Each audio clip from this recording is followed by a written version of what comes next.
Syukur. Assalamualaikum warahmatullahi wabarakatuh. Alhamdulillahirabbil alamin. Wassalatu wassalamu ala asyrafil anbiya wal mursalin nabiyyina Muhammadin wa alihi wa sahbihi wa man tabi'ahum bi ihsanin ila yaumiddin. Asyhadu an la ilaha illallah wahdahu la syarikalah wa asyhadu anna Muhammadan abduhu wa rasuluhu sayyidul mursalin. Qala Allah Ta'ala fi kitabihil karim, ya ayyuhalladzina amanu taqullaha haqqa tuqatih wa la tamutunna illa wa antum muslimun. Amma ba'd, fa inna asdaqal hadits kitabullah wa khairal hadi hadi Muhammadin sallallahu alaihi wasallam wa syarrul umur muhdatsatuha wa kullu muhdatsatin bid'ah wa kullu bid'atin dhalalah wa kullu dhalalatin finnar. Ayyuhal ikhwah, kita melanjutkan penafsiran surat Al-Insyirah.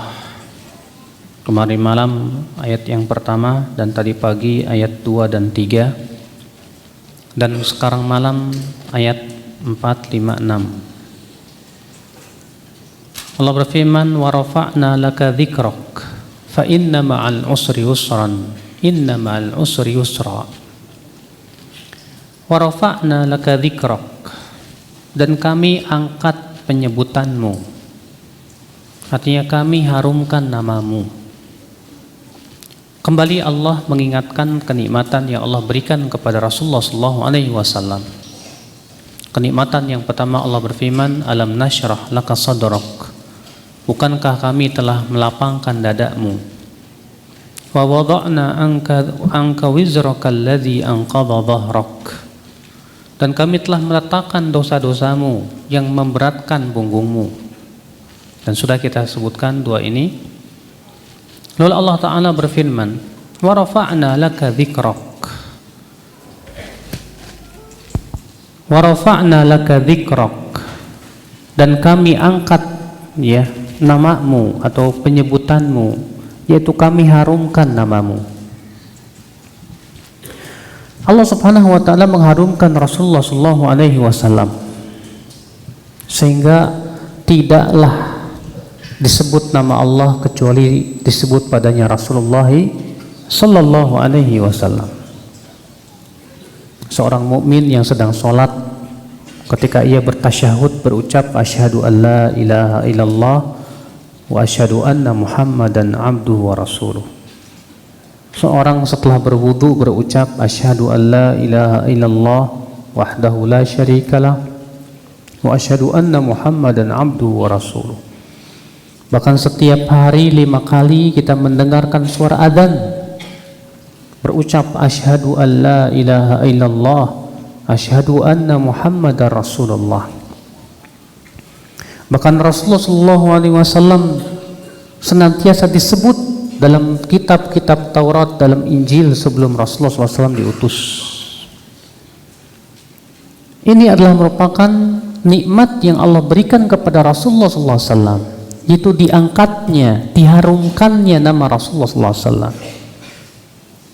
Kenapa Rasulullah SAW diharumkan oleh Allah, diangkat namanya, dimuliakan namanya?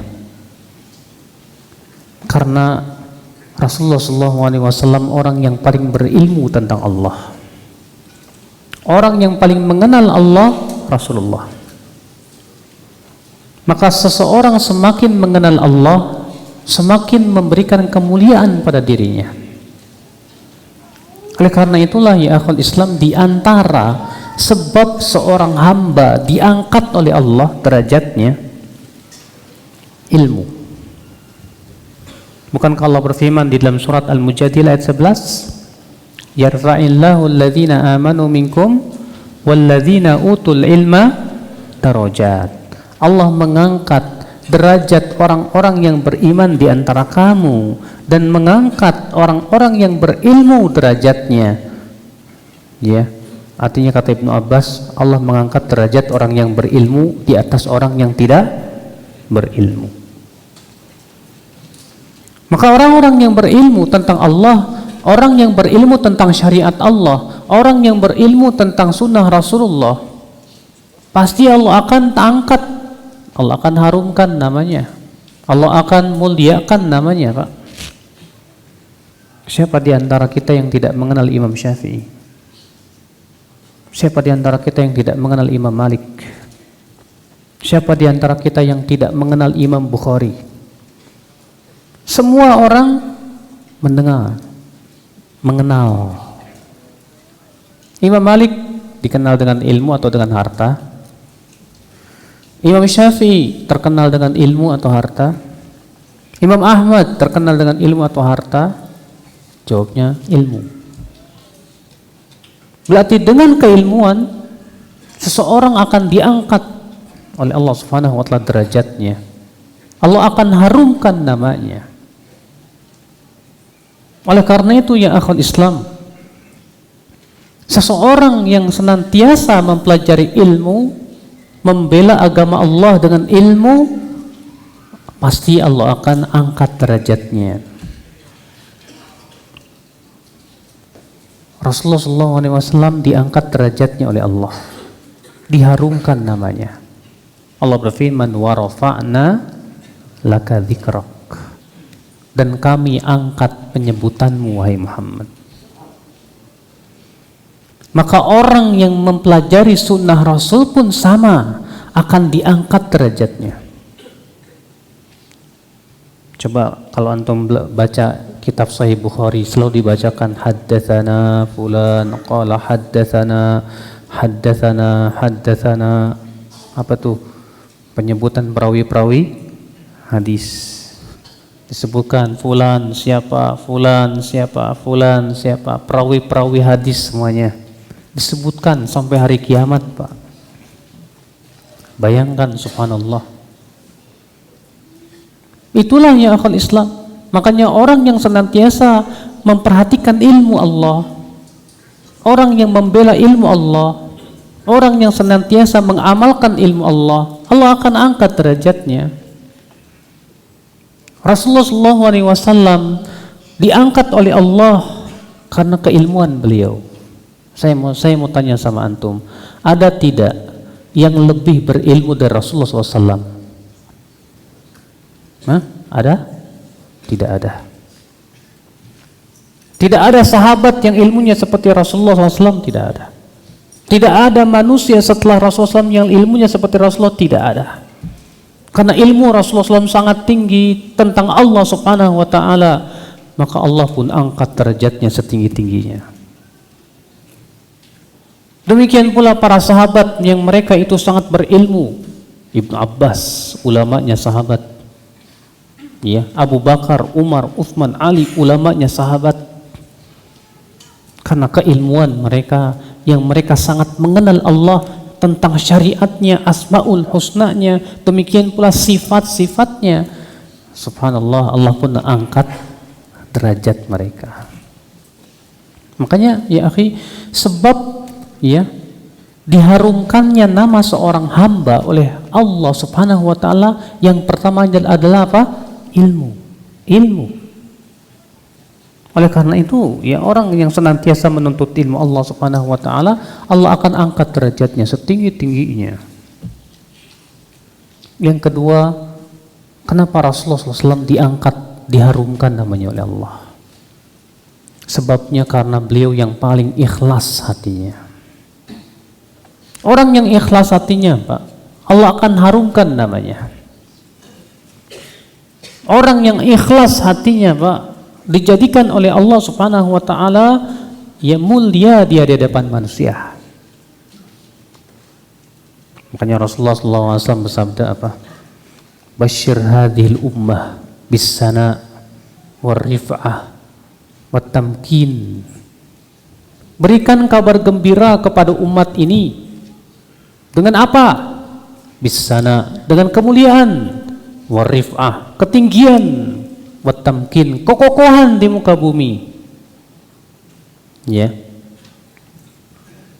Maka siapa, kata Rasulullah SAW, yang beramal ya karena mengharapkan dunia, atau seseorang beramal akhirat tujuannya untuk mengharapkan dunia, maka Allah tidak akan menerima amalannya.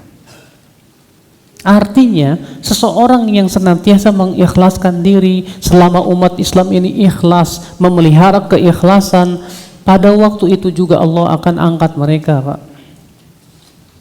Naam ya akhwat Islam, makanya keikhlasan itu ya menjadikan mulia seorang hamba itu. Orang yang ikhlas mengharapkan wajah Allah semata, walaupun di hadapan manusia tidak dikenal, suatu ketika ia akan dikenal. Antum tahu nama seorang ulama namanya Abdurrahman Al-Muallimi. Syekh Abdurrahman Al-Muallimi ini, Pak, selama hidupnya tidak ada yang mengenal. Tidak ada yang mengenal.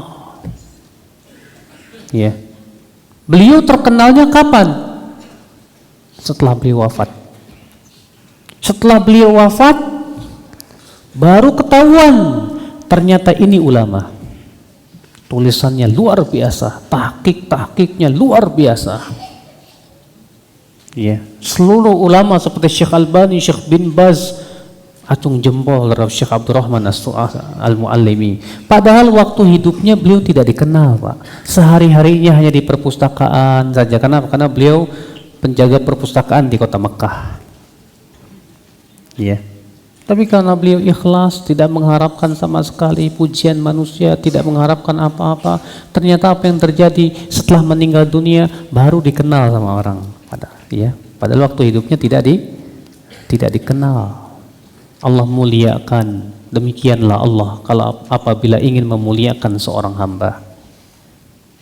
Ya. Karena keikhlasan beliau, keilmuan beliau. Oleh karena itulah ya akhi, orang yang ikhlas itu, Pak, ya, yang senantiasa mengikhlaskan dirinya mengharapkan wajah Allah Subhanahu wa taala semata, maka Allah Subhanahu wa taala mencintai dia. Dan Allah apabila mencintai seorang hamba, Allah akan panggil malaikat Jibril, "Hai Jibril, sesungguhnya aku mencintai si fulan, cintai dia." Lalu malaikat Jibril menyeru penduduk langit, "Wahai penduduk langit, Allah mencintai si fulan, cintai dia." Maka ia pun dicintai oleh penduduk langit. Fayudha'u lahul qabul fil ard. Lalu kemudian diletakkan penerimaan di muka bumi. Makanya makhluk yang paling ikhlas siapa? Rasulullah sallallahu alaihi wasallam. Beliau makhluk yang paling ikhlas. Maka beliau makhluk yang paling diharumkan namanya oleh Allah Subhanahu wa taala karena mengharapkan wajah Allah semata ya akhwat Islam. Kenapa Rasulullah diharumkan namanya oleh Allah Subhanahu wa taala? Karena ketawaduan Rasulullah. Kenapa? Tawadunya Rasulullah. Padahal beliau seorang nabi loh, seorang rasul. Beliau ini seorang raja, seorang pemimpin. Manusia yang paling tinggi derajatnya siapa? Rasulullah. Nabi atau rasul yang paling mulia di sisi Allah siapa? Rasulullah. Rasulullah juga pemimpin. Tapi apakah Rasulullah merasa sombong? Bahkan Rasulullah SAW seringkali ya, beliau naik onta dibonceng oleh sahabatnya, dibonceng oleh Ibnu Abbas. Rasulullah SAW tidak pernah merasa dirinya sombong, Pak. Rasulullah tidak pernah merasa dirinya ujub, Pak. Karena ketawaduan itulah Allah muliakan Rasulullah SAW. Makanya Rasulullah SAW bersabda apa? Wa ma tawadha'a ahadun lillah illa rafa'ahu. Tidak ada seorang pun yang tawadu karena Allah kecuali Allah angkat derajatnya. Allah akan apa? Angkat dia. Makanya orang yang senantiasa tawadu itu diangkat oleh Allah Subhanahu wa taala. Allah mengetahui siapa hati-hati manusia yang tawadu, akhi. Sebaliknya orang yang sombong itu dihinakan oleh Allah Subhanahu wa taala. Iblis sombong tidak? Sombong. Allah mengatakan apa? Aba wastakbara wa kana minal kafirin. Iblis enggan dan sombong, selalu jadilah ia termasuk orang yang kafir, kata Allah. Karena kesombongan itulah Allah hinakan iblis sehina-hinanya. Fir'aun sombong tidak? Sombong. Bahkan Fir'aun berkata apa? Ana rabbukumul a'la. Akulah Rabb kalian yang paling tinggi. Subhanallah. Kesombongan Fir'aun sudah kelebihan itu. Allah hinakan tidak? Allah hinakan.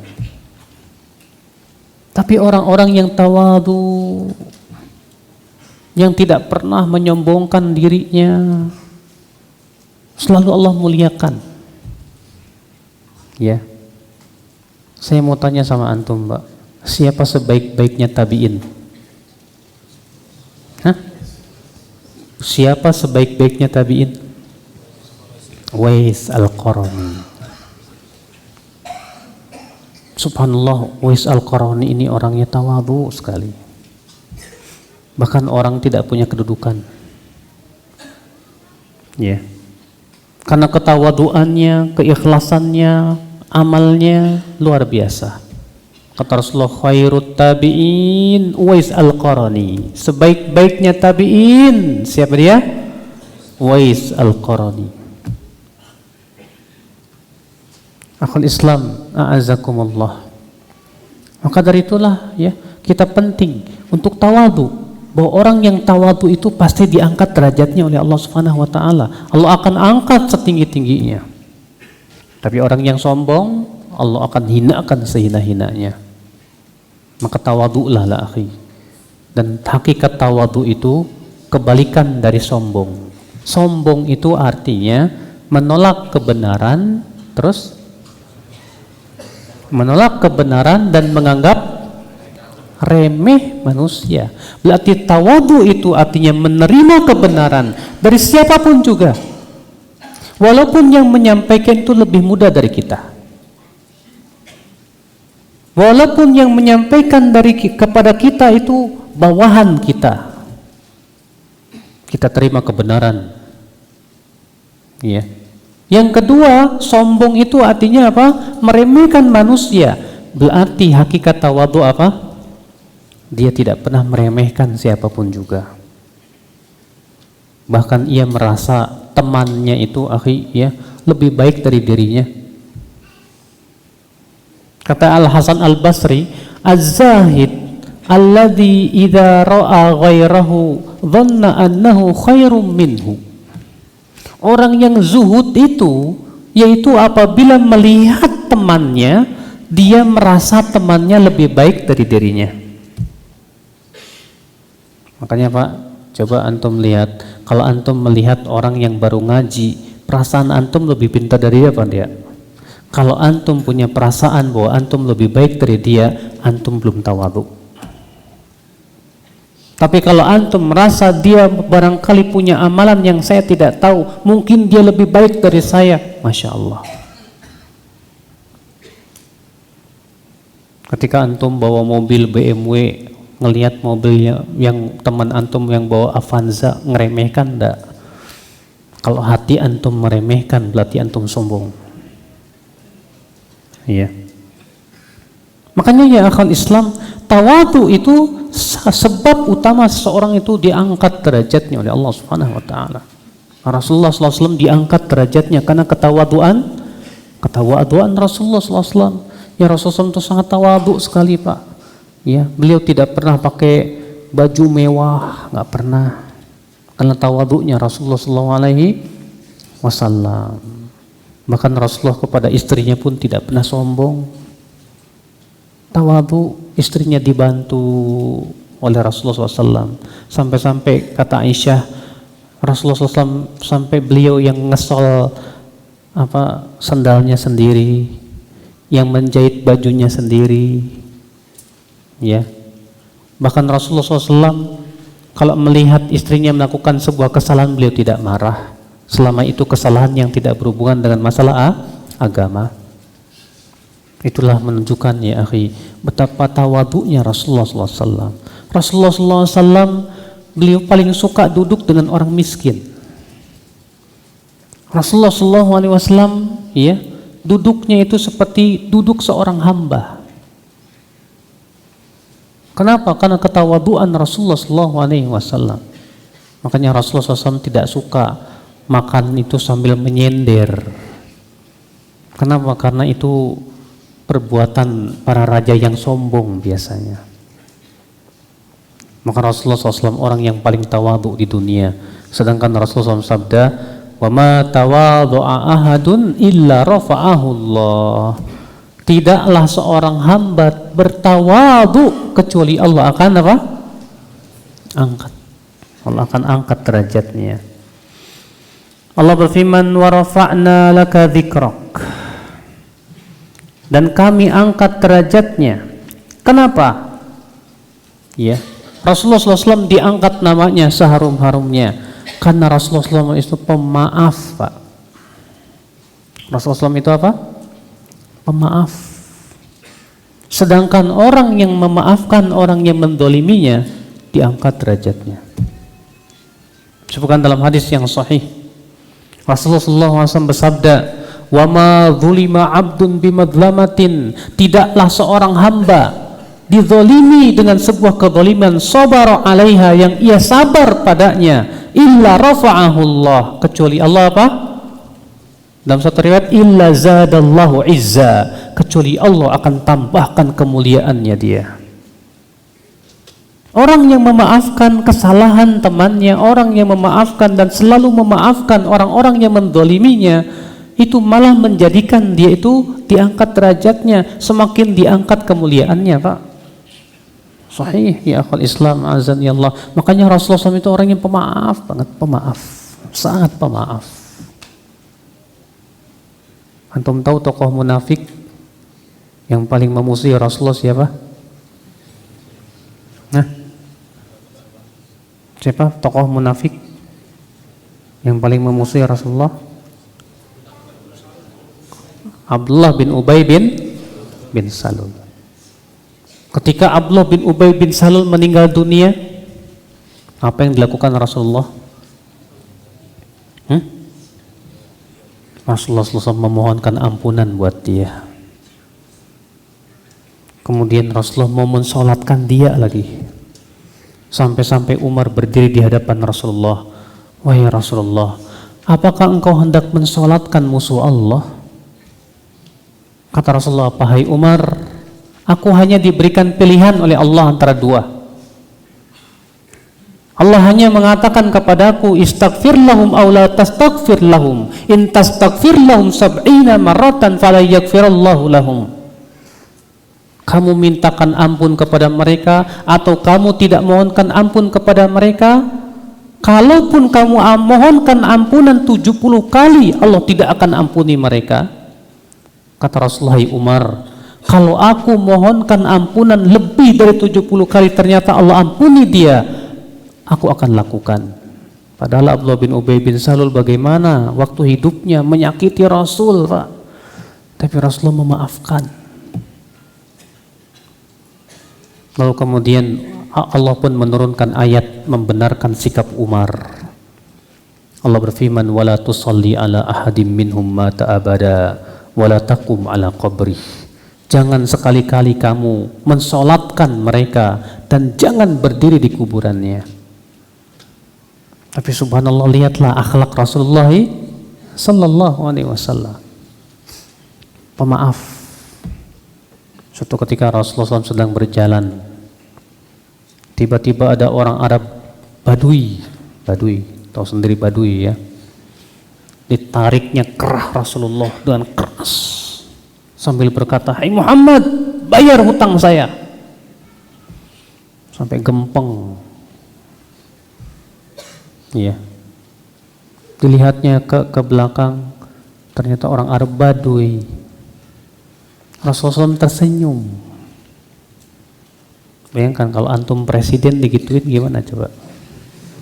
Antum lagi jalan, tahu-tahu ada orang narik, ya kerah antum dari belakang, kurang ngajar. Saya presiden digituin. Rasulullah SAW itu lebih tinggi dari presiden, Pak. Pemimpin kaum muslimin, Nabi yang paling mulia digituin. Tapi Rasulullah memaafkan. Rasulullah malah senyum. Begitulah pemaafnya Rasulullah wasallam. Ya. Saking beliau pemaafnya, makanya orang yang senantiasa memaafkan orang-orang yang mendoliminya diangkat derajatnya oleh Allah, dimuliakan oleh Allah Subhanahu wa taala.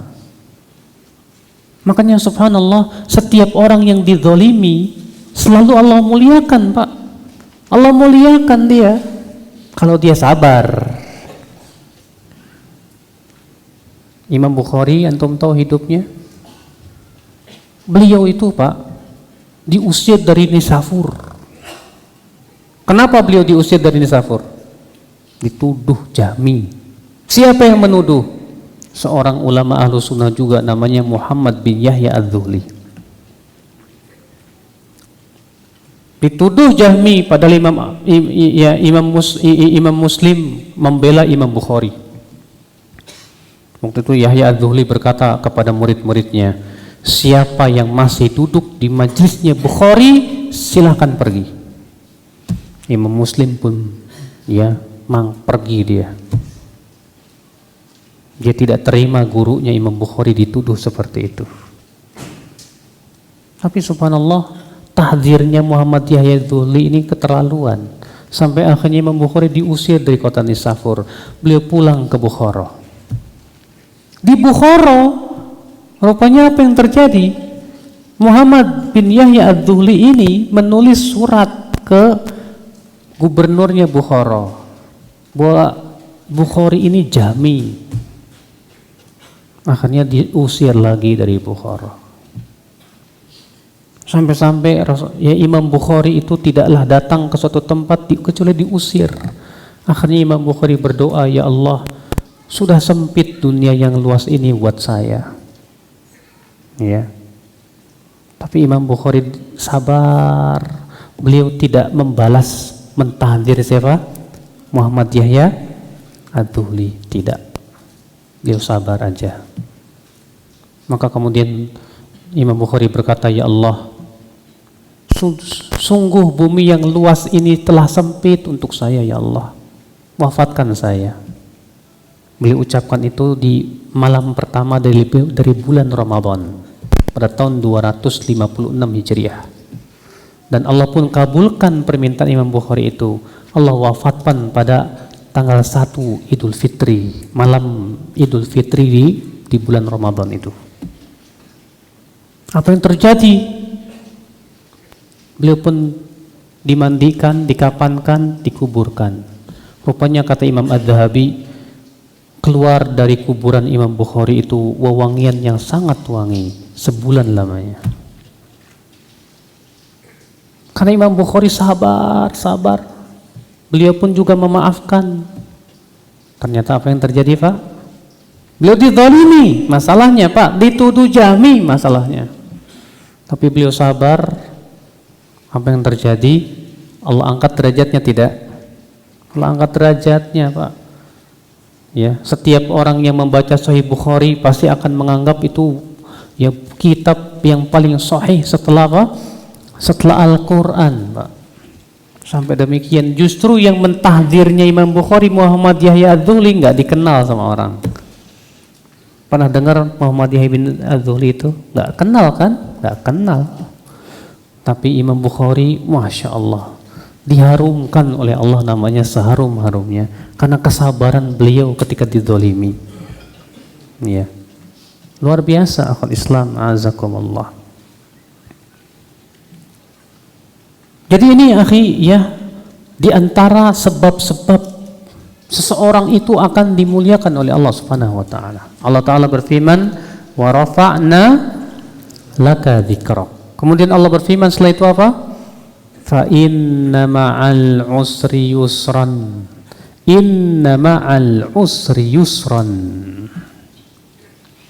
Lalu Allah mengatakan fa inna ma'al usri yusra. Maka sesungguhnya bersama kesulitan itu akan ada kemudahan. Dan kemudian Allah mengulangi lagi.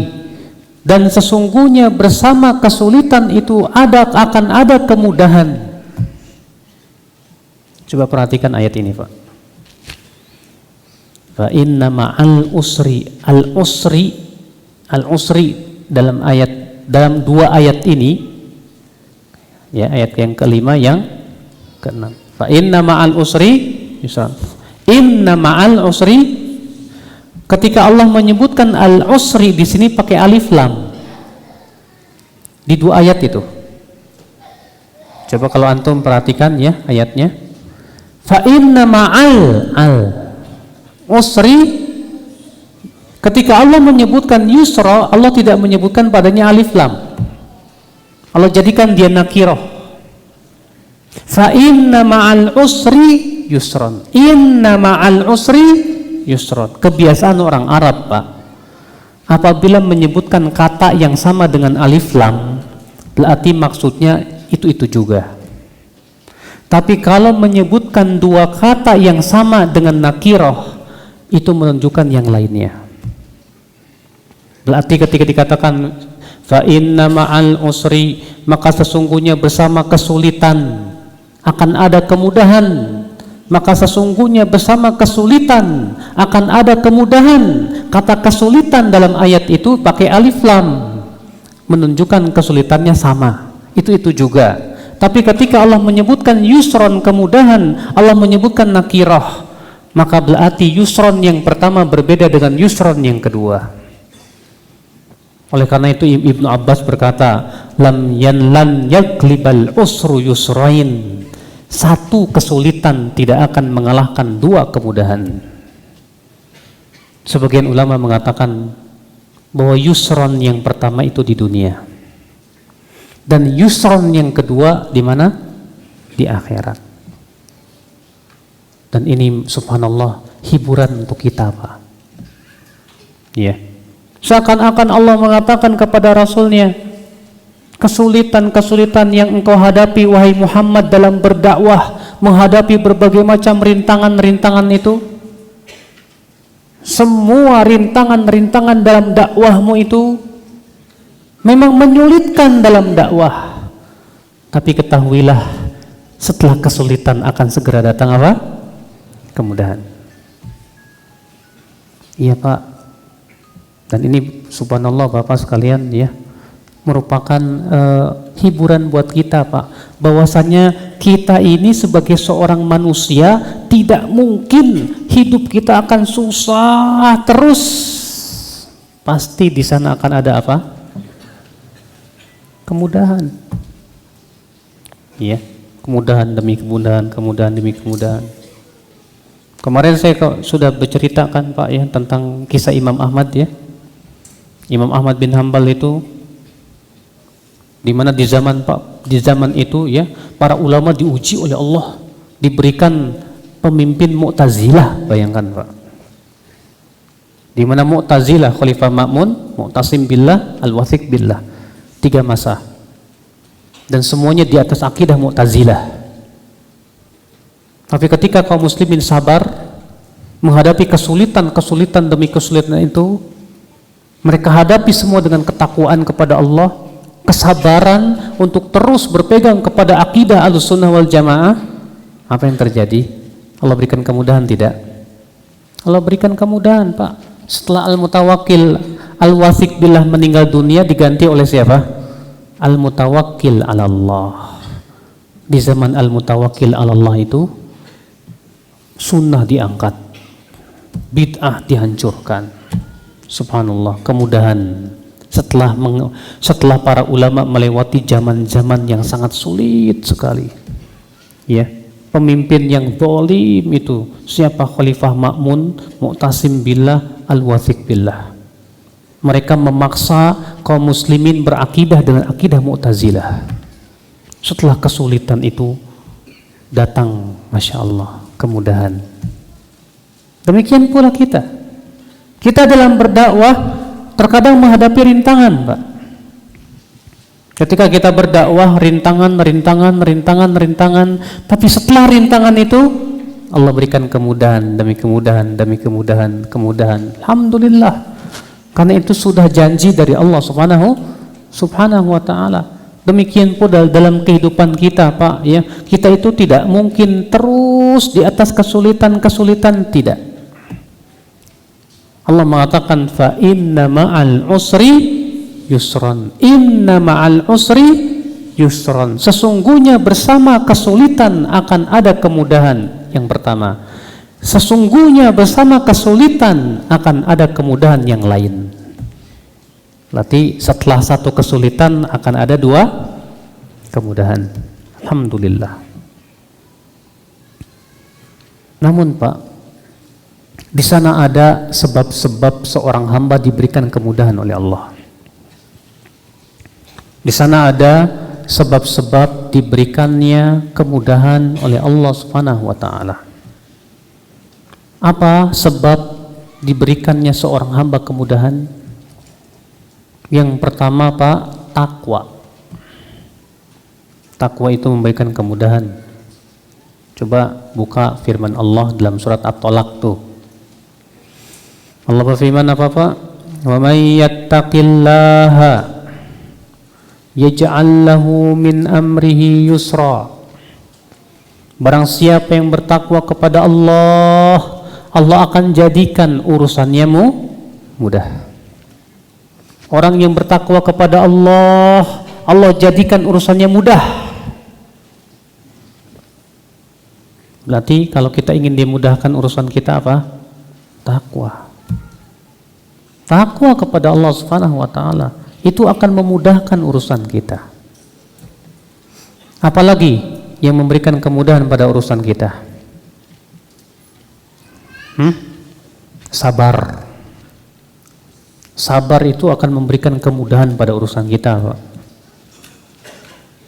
Di mana Rasulullah SAW bersabda, wa'lam anna nasr ma'as sabr. Ketahuilah bahwasannya pertolongan itu setelah kesabaran. Ya. Pertolongan akan datang kapan? Apabila kita sudah bersabar.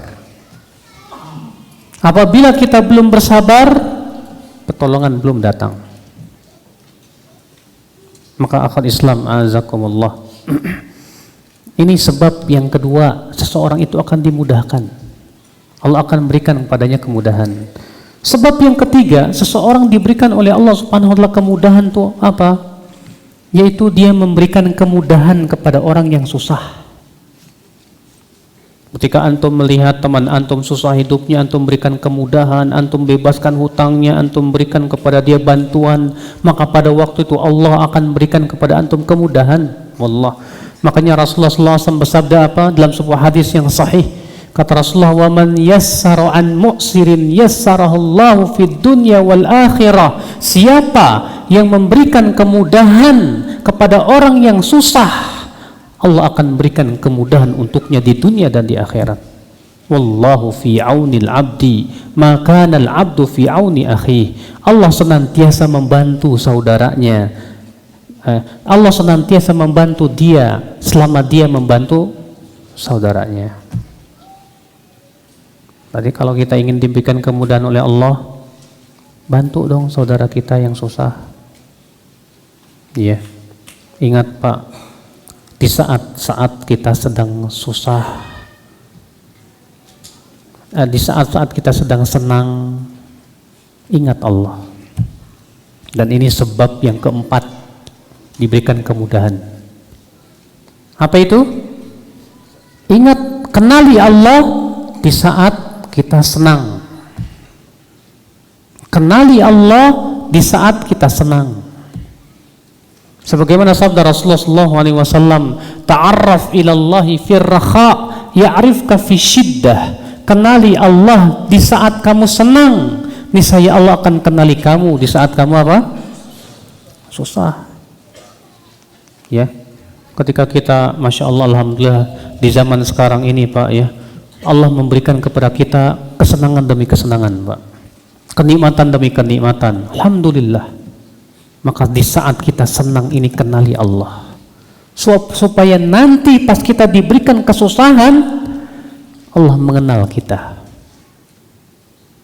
Tapi kalau kita selama hidup kita tidak mengenal Allah ketika senang, pas kita susah baru kenal sama Allah. Lalu kita berdoa kepada Allah, minta kepada Allah, minta kepada Allah, ternyata Allah tidak kabulkan doa kita. Ya salah siapa? Ya. Maka dari itulah kalau kita ingin dimudahkan ya akhwat Islam di dalam urusan kita, maka pada waktu itu kenali Allah di saat apa? Senang. Maka Allah akan kenali kita di saat kita susah. Allah Ta'ala berfirman, fa inna ma'al usri yusran, inna ma'al usri yusra. Baik Ustaz, kenapa sih saya ngapalin Quran sekarang susah banget? Padahal dulu saya kalau ngapalin Quran tuh mudah ya. Kenapa kok saya dipersulit rezeki saya? Padahal dulu rezeki biasanya lancar-lancar aja ya. Nah ini Pak. Ya. Berarti kalau kita selama ini dipersulit, kalau dipersulit masalah dunia mah gampang Pak. Mungkin kalau Allah mempersulit masalah dunia kita, masalah rezeki kita, Allah menginginkan kebaikan buat kita, bisa jadi. Tapi yang celaka, yang bahaya itu apa? Kalau kita dipersulit untuk meraih kebaikan. Mau mentaati Allah dipersulit oleh Allah, tidak dikasih kemudahan. Mau ngapalin Quran dipersulit oleh Allah, tidak dikasih kemudahan. Mau tahajud dipersulit oleh Allah, berat rasanya mata mau tahajud, berat rasanya. Mau pergi sholat berjamaah dipersulit oleh Allah. Ini musibah Pak. Allah itu musibah. Oleh karena itu Allah Ta'ala mengatakan, fa inna ma'al usri yusran, inna ma'al usri yusra. Sesungguhnya bersama kesulitan akan ada apa? Kemudahan. Kesulitan yang dimaksud di sini kesulitan dunia. Adapun kesulitan dalam masalah agama, setelahnya tidak akan menghasilkan kemudahan. Kalau antum dipersulit untuk sholat berjamaah, apakah setelah sulit itu akan muncul kemudahan? Hah? Akan muncul kemudahan enggak? Antum nih. Kalau kita dipersulit masalah dunia, akan diberikan kemudahan di dunia dan, tapi kalau kita dipersulit dalam masalah agama, apakah setelah itu akan diberikan kemudahan? Tidak. Hati-hati ini Mas. Sebab kesulitan yang mendatangkan kemudahan itu, kalau itu kesulitan yang berhubungan dengan masalah dunia. Tapi kalau kesulitan yang dimaksud itu dijadikan sulit untuk mentaati Allah, berarti dia tidak akan diberikan kemudahan. Kecuali kalau dia sendiri yang berusaha untuk merubah dirinya. Ustadz, kenapa sih saya mau sholat tahajud susah ya sekarang nih? Padahal dulu saya suka sholat tahajud itu. Bahaya. Ya. Jadi gimana dong? Apakah setelah saya sulit ini akan ada kemudahan Ustadz? Oh, salah ayat antum. Ya. Bawain ayat fa'in mungkin nanti juga setelah sulit akan ada kemudahan. Enggak. Kalau kita dipersulit oleh Allah dalam masalah ibadah, itu musibah. Berarti apa yang harus kita lakukan? Introspeksi diri. Barangkali itu disebabkan dosa Pak. Selama ini saya dipersulit ngapalin, kenapa ya? Padahal kemarin-kemarin saya ngapalin mudah banget. Antum sih suka jelalatan, suka ngelihat yang enggak-enggak. Akhirnya apa? Allah jadikan hafalan antum tuh error. Ya, salah siapa?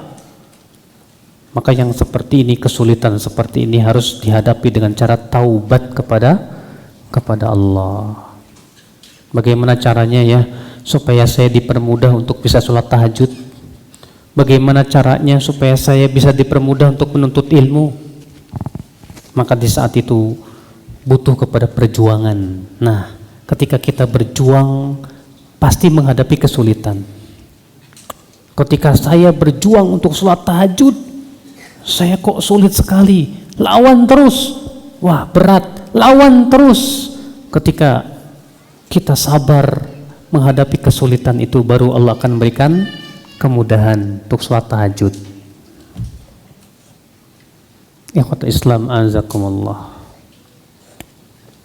Semoga kita termasuk orang-orang yang dimudahkan oleh Allah Subhanahu wa taala dalam urusan agama kita.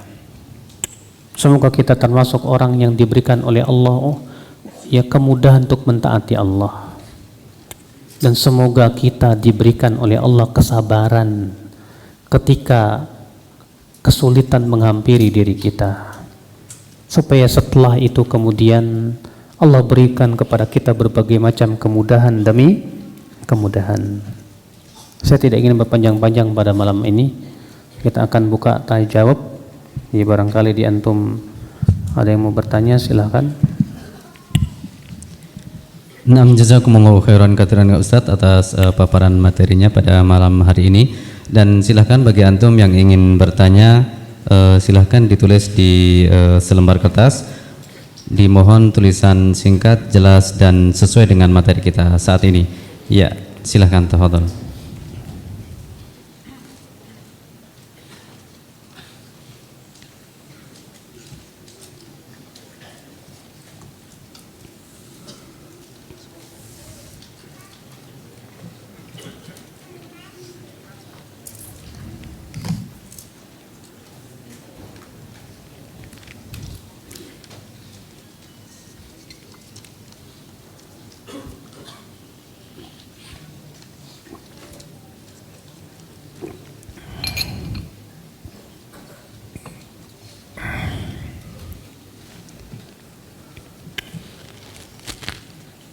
Ya, bismillah, insyaallah ada beberapa pertanyaan yang telah masuk, Ustaz.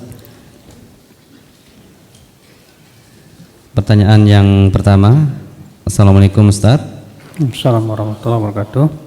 Bagaimana caranya mengatasi masalah penyakit hati? Penyakit hati itu ada dua. Penyakit hati ada berapa? Dua. Yang pertama lebih ringan daripada yang kedua. Yang pertama disebut penyakit syahwat.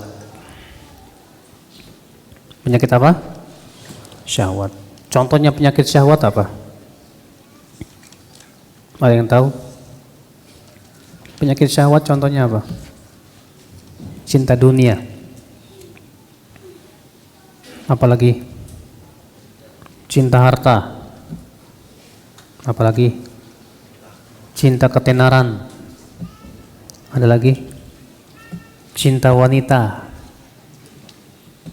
Cinta wanita, jatuh cintrong. Ya, yang membuat antum selalu ingat sama dia itu jatuh cinta. Ini penyakit. Apalagi sombong. Apalagi dengki. Ini namanya penyakit syahwat. Yang kedua, ini lebih berat. Disebut dengan penyakit syubhat. Apa yang dimaksud dengan penyakit syubhat, Pak? Pemikiran-pemikiran yang menyesatkan. Antum terkena penyakit pemikiran khawarij. Adanya syubhat di pikiran. Atau antum terkena pemikiran Syiah. Atau antum terkena pemikiran Mu'tazilah. Ini lebih berat. Kenapa? Karena ini berhubungan dengan akidah. Yang tadi berhubungan dengan maksiat. Obatnya apa, Pak? Kata Ibnu Qayyim, adapun penyakit syahwat, maka obatnya adalah dengan cara rasa takut kepada Allah. Ditingkatkan rasa takut kita kepada Allah. Bagaimana memunculkan rasa takut kepada Allah? Kenali Allah. Iya. Kenali bagaimana azabnya Allah yang sangat keras sekali. Adapun penyakit syubhat kata Ibnu Qayyim, maka obatnya adalah ilmu. Obatnya apa?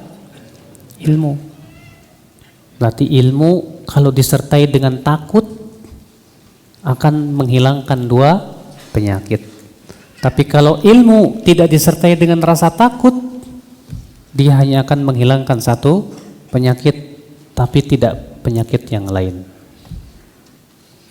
Yang khawatirnya kalau ilmu itu tidak disertai dengan rasa takut, Pak, ilmunya menjadi bumerang buat dia. Tahu yang benar tapi tidak diikuti.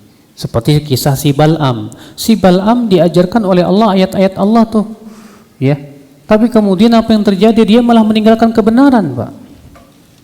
Allah Subhanahu wa taala kemudian menceritakan tentang si Bal'am itu. Allah berfirman dalam surat Al-A'raf itu, "Watslu 'alaihim naba'al ladzi atainahu ayatina fansalakha minha fa'atba'ahu syaitanu fakana minal ghawin." Bacakan kepada mereka wahai Muhammad tentang kisah orang yang kami ajarkan ayat-ayat kami. Kemudian ia pun lepas darinya, lalu setan mengikutinya. Jadilah ia orang yang sesat. Walau syi'na la rafa'nahu biha. Padahal kalau kami kehendaki, kami akan muliakan ia dengan ayat-ayat kami itu. Walakinnahu akhlada ilal ardi wattaba'a hawah. Tapi sayang, dia lebih condong kepada dunia dan mengikuti hawa nafsu. Dua perkara yang menyebabkan seorang hamba akan hancur. Yang pertama, condong kepada dunia, ini penyakit syahwat, dan mengikuti hawa nafsu, penyakit syubhat. Iya, Allahu a'lam. Naam, jazakumullahu khairan katsiran Ustaz atas jawabannya. Kita menuju ke pertanyaan berikutnya. Ustaz, mana yang lebih kita dahulukan, berilmu yang banyak atau adab yang baik? Dua-duanya kita sambil berjalan. Sufyan Ats-Tsauri berkata, "Kunna nata'allamul adab kama nata'allamul ilm." Dahulu kami mempelajari adab itu seperti mempelajari ilmu. Berarti sambil kita menuntut ilmu, sambil kita mempelajari adab. Tapi kalau kita pelajari adab terlebih dahulu, itu lebih bagus. Supaya apa, Pak? Ilmu kita bermanfaat. Sebelum antum datang ke majlis taklim, pahami dulu apa adab-adab di majlis taklim. Pahami itu, Pak. Karena banyak kita terkadang tidak paham adab di majlis taklim. Akhirnya apa? Terhalang dari ilmu yang banyak. Iya, apa adab majlis taklim? Jangan tidur. Ini malah tidur. Iya. Kata Ibnu Jama'ah, tidak baik seorang penuntut ilmu ketika duduk menyender. Ini malah nyender. Iya. Kan nggak paham adabnya menuntut ilmu. Kata para ulama, ya, jangan tersinggung, Pak, jangan tersinggung. Saya cuma menukil perkataan ulama aja. Ya. Nah, adab-adab itu penting. Adab, karena yang kita cari ini ilmu, Pak. Ilmu itu lebih mulia dari apa? Harta. Sekarang kalau antum mencari harta, antum harus punya adab sama bos antum tuh. Kalau ketemu bos, kalau bisa bertemu dengan bos harus pakaian yang rapih. Masa nuntut ilmu nggak ada adab? Ilmu itu lebih baik daripada harta, Mas. Kalau antum dikasih, tahu-tahu ada orang, "Pak, ini mobil Innova saya buat Bapak." Rasanya gimana, Pak? Wah, terima kasih banget, Masya Allah, dikasih Innova. Padahal Innova tidak menyelamatkan dari azab kubur. Tapi antum dikasih ilmu antum bisa amalkan, menyelamatkan di kuburan dan di akhirat. Mana yang lebih utama? Maka mana yang lebih kita pelihara? Adab kepada orang yang memberi kata dunia atau yang menyelamatkan kita di akhirat? Nah, disinilah adab penting. Makanya adab ilmu, ya, adab-adab penting kita pelajari, penting. Makanya kata Sufyan Ats-Tsauri, kami dahulu mempelajari adab sebagaimana kami mempelajari ilmu. Supaya apa? Ilmu itu bermanfaat. Ya, Allahu a'lam. Jazakumullahu khairan katsiran Ustaz atas jawabannya. Kita menuju ke pertanyaan berikutnya. Assalamualaikum Ustaz. Assalamualaikum warahmatullahi wabarakatuh. Kategori apa orang yang perlu kita bantu Ustaz? Apakah sesama muslim? Bagaimana dengan persaingan yang buruk? Bagaimana dengan kategori apa orang yang perlu kita bantu Ustadz? Apakah sesama muslim? Kemudian pertanyaan yang kedua, bagaimana dengan persaingan yang buruk? Enggak, maksudnya hubungannya yang pertama dan kedua itu apa gitu? Persaingan saham. Taib. Siapa kategori orang yang kita boleh kita bantu? Ini dulu. Ini sebenarnya 3 pertanyaan nih. Ya akhi, orang yang bisa kita bantu itu yang tampak di mata kita dia butuh. Yang tampak di mata kita dia butuh.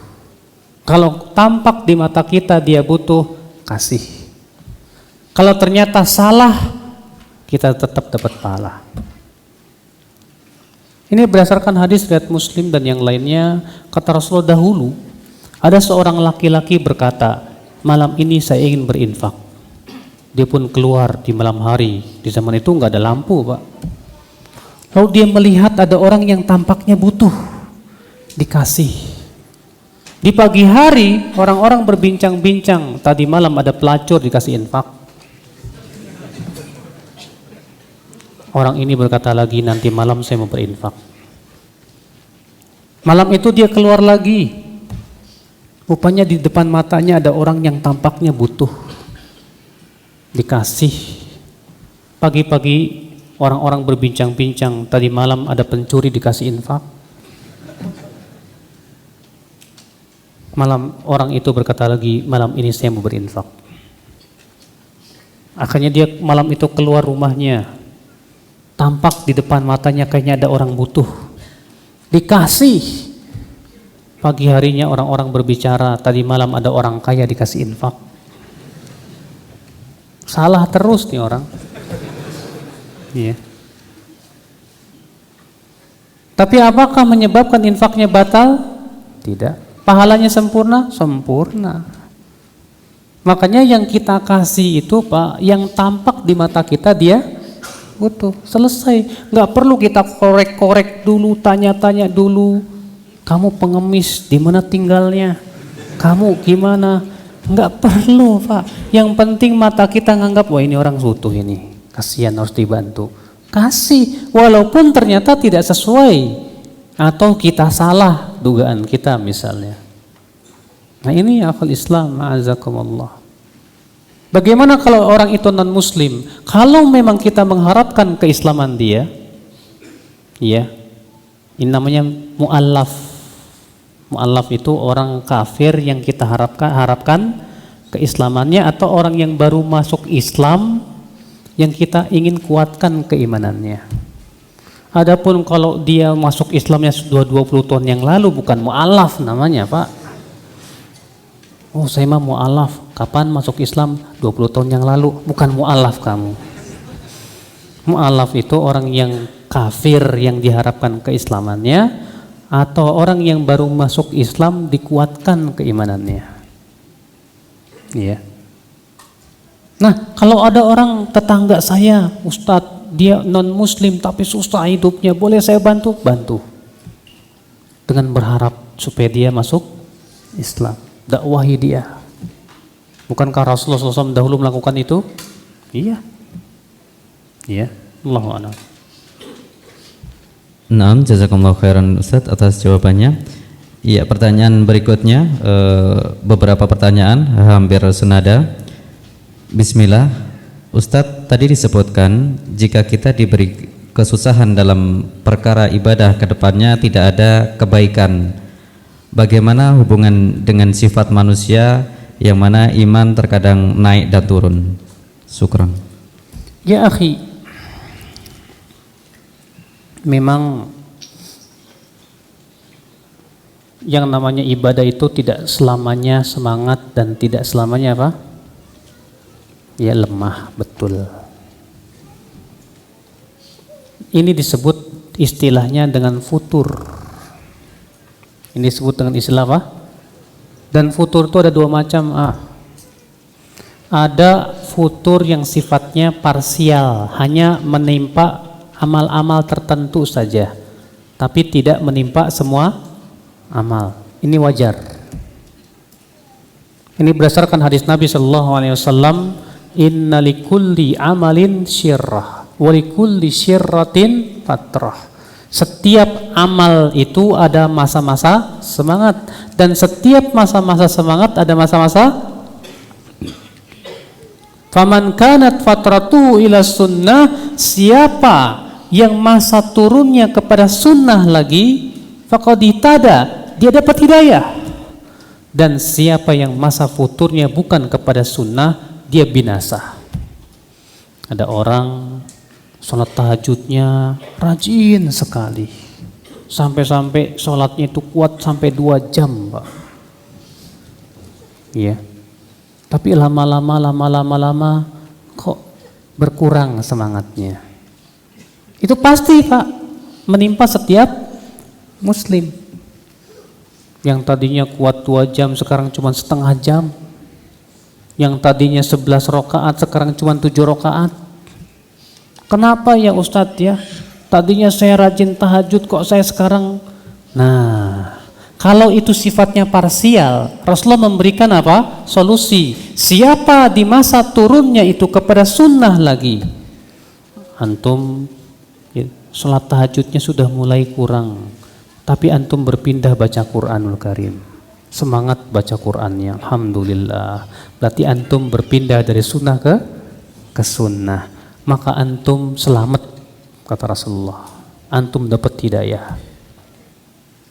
Tapi ketika kita mulai kurang, ternyata bukan kepada sunnah, yang tadinya tahajudnya rajin, sudah mulai berkurang. Nonton piala champion, ya, pertandingan sepak bola tiap malam, ya, wah nanti malam apa nih?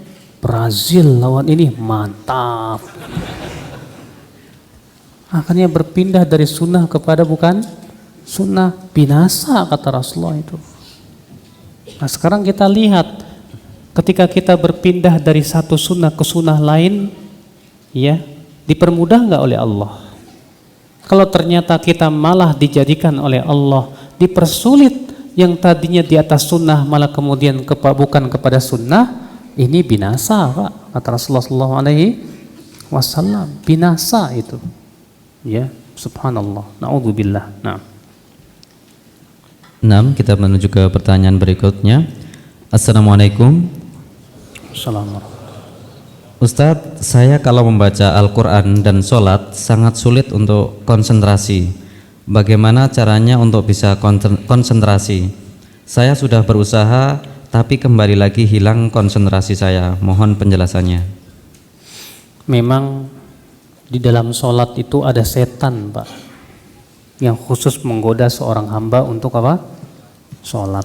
Nama setan itu namanya khinzib.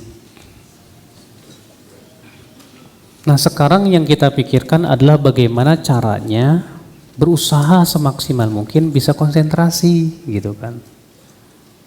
Bagaimana dong caranya Ustadz? Saya sudah berusaha, setiap konsentrasi hilang lagi, tapi berusaha balik lagi, hilang lagi, balik lagi, nggak apa-apa. Iya. Memang hidup ini butuh perjuangan, Pak. Untuk khusyuk butuh perjuangan tidak? Butuh perjuangan. Saya jadi ingat, saya dulu pernah sekitar setahun yang lalu ya, saya diajak sama Pak Patrialis. Saya punya teman orang kaya raya di Pondok Indah, tapi ini orang pemikirannya agak-agak ini katanya. Saya pertengahan ketemu sama dia, ngobrol-ngobrol masa agama banyak, orang kaya raya lah. Terus dia bilang begini ke saya dalam sehari itu cuma sholat 2 rakaat. Saya tidak sholat 5 rakaat. Apa 5 waktu. Saya cuma 1 waktu, itu pun 2 rakaat. Tapi saya 2 rakaat itu khusyuk. Ya. Saya 2 rakaat itu betul-betul tidak memikirkan dunia. Masya Allah. Saya tanya ke dia, kenapa Pak? Kok cuma 2 rakaat? kenapa Bapak tidak melaksanakan sholat 5 waktu? Apa jawab dia? Ya, sekarang kalau saya sholat dalam keadaan ya hati saya nggak khusyuk, terpaksa dan yang lainnya, saya nggak enak dong sama Allah. Masa saya menghadap Allah dalam keadaan pikiran saya kemana-mana?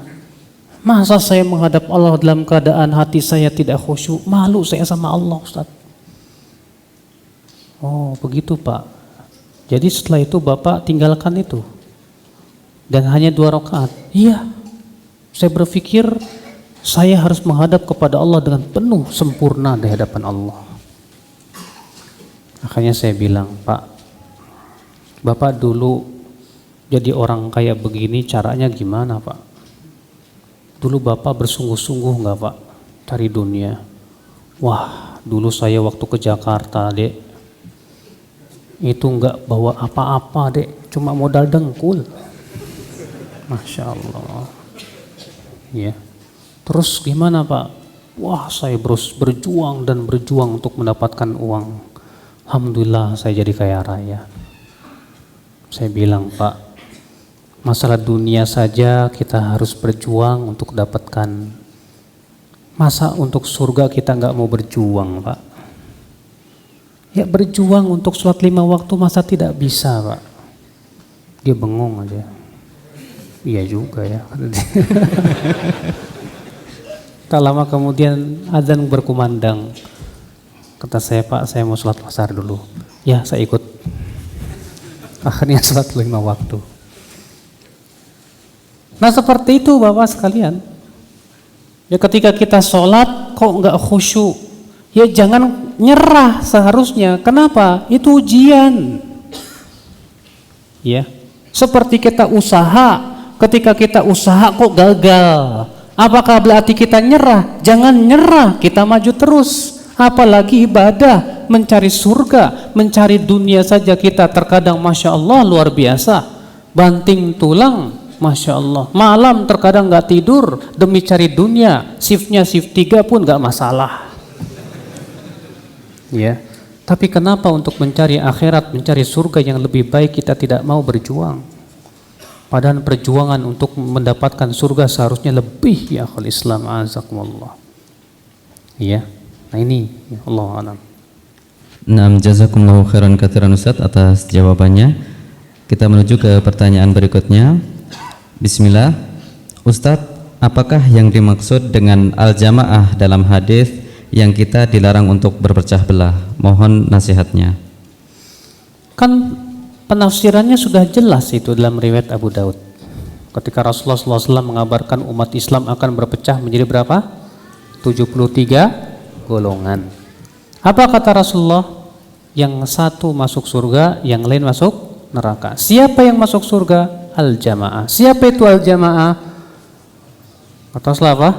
Ma ana alaihi wa ashabi. Apa yang aku dan para sahabatku di atasnya. Berarti Rasulullah sudah menafsirkan itu makna al-jamaah dalam hadis itu. Itu Rasulullah dan para sahabatnya, itulah al-jamaah.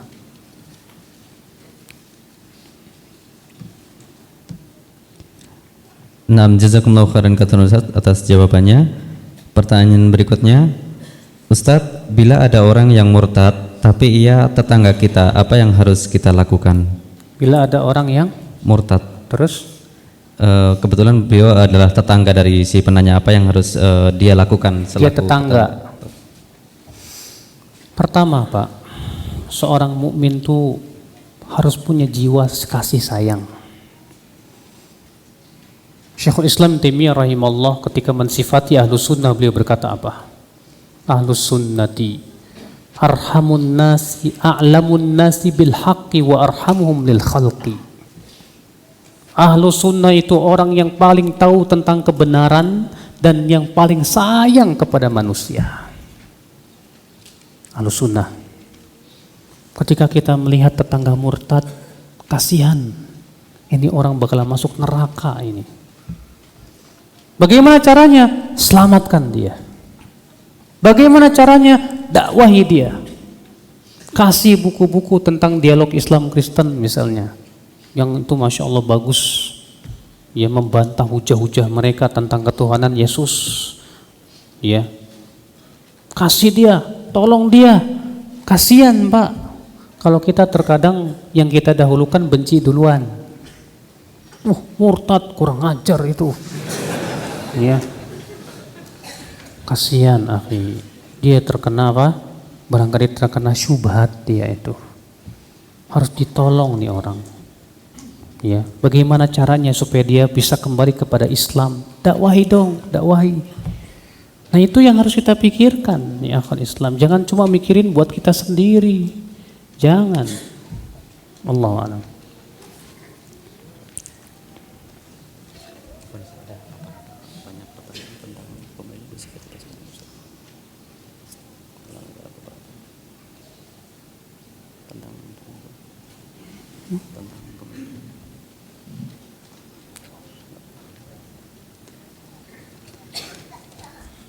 Nam jazakumullah khairan katsiran atas jawabannya. Kita beralih ke pertanyaan berikutnya.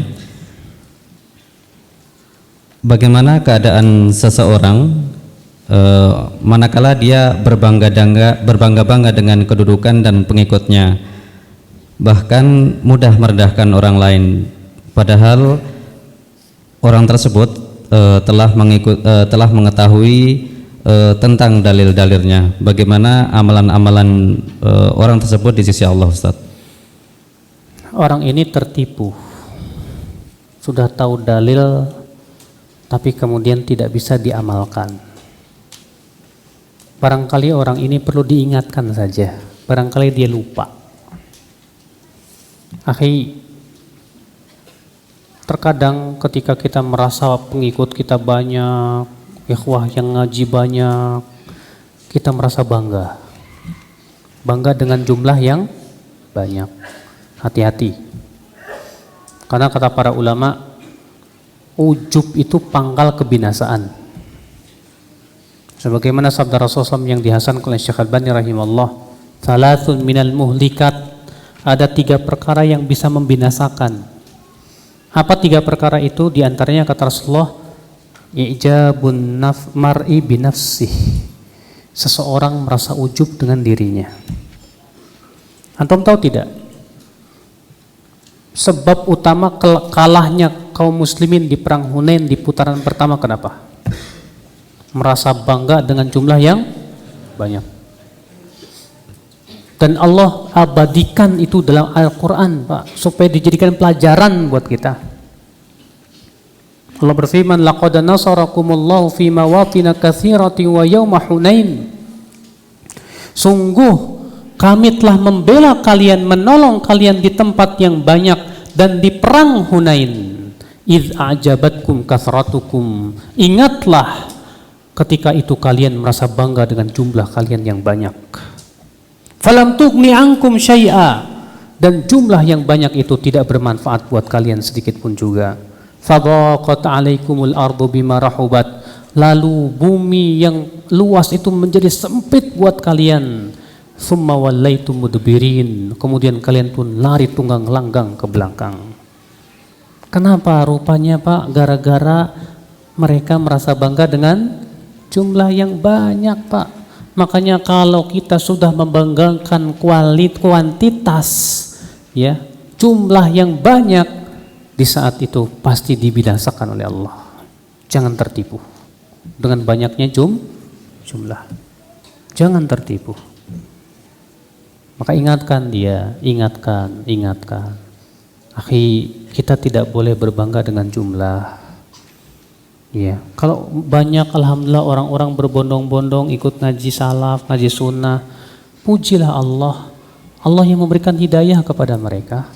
Bukan jumlah yang banyak, bukan untuk dibanggakan, bukan sama sekali. Iya, Allahu a'lam. 6, kita ke pertanyaan berikutnya. Assalamualaikum. Assalamualaikum. Ustadz, di zaman sekarang ini, dalam menghadapi fitnah orang-orang Syiah, manakah yang kita kedepankan, kesabaran atau keberanian? Akhi, sabar dan berani itu tidak bertabrakan. Sabar dan berani itu harus maju terus. Tapi bedakan antara nekat dengan berani. Nekat itu berani tanpa berpikir. Sedangkan berani itu harus dengan berpikir. Berani itu tidak harus yang sifatnya arogan. Kalau nekat tuh biasanya arogan. Tapi ketika kita berani, wah, ini orang Syiah nih sudah mulai besar ini, kurang ajar ini. Saya harus berani menghadapi mereka. Bagaimana caranya? Saya harus bersiasat. Caranya bagaimana dong? Ya sudah, semampu kita sebarkan buku-buku misalnya. Bagaimana caranya? Kita berusaha untuk koordinir teman-teman, kita hubungi ya sesama Ahlus Sunnah yang anti Syiah. Untuk kemudian kita sadarkan mereka tentang bahaya apa? Syiah. Ya, sambil kita terus bersabar dan tawakal kepada Allah Subhanahu wa taala.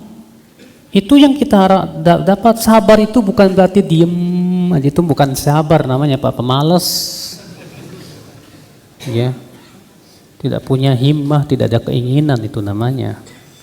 Makanya sabar itu tidak bertabrakan dengan keberanian. Tetap kita berani, tapi berani itu harus dengan ilmu. Bukan dengan gegabah, bukan dengan apa? Ya, sembarangan. Nah, jazakumullahu khairan katsiran Ustaz, dan pertanyaan tadi mengakhiri sesi kita pada malam hari ini. Mohon maaf atas beberapa pertanyaan yang tidak bisa kita bacakan dan mungkin pertanyaan sedikit kita rubah redaksinya, dan mohon maaf atas segala kekurangan. Subhanakallahumma wa bihamdika asyhadu an la ilaha illa anta astaghfiruka wa atubu ilaik. Wassalamualaikum warahmatullahi wabarakatuh.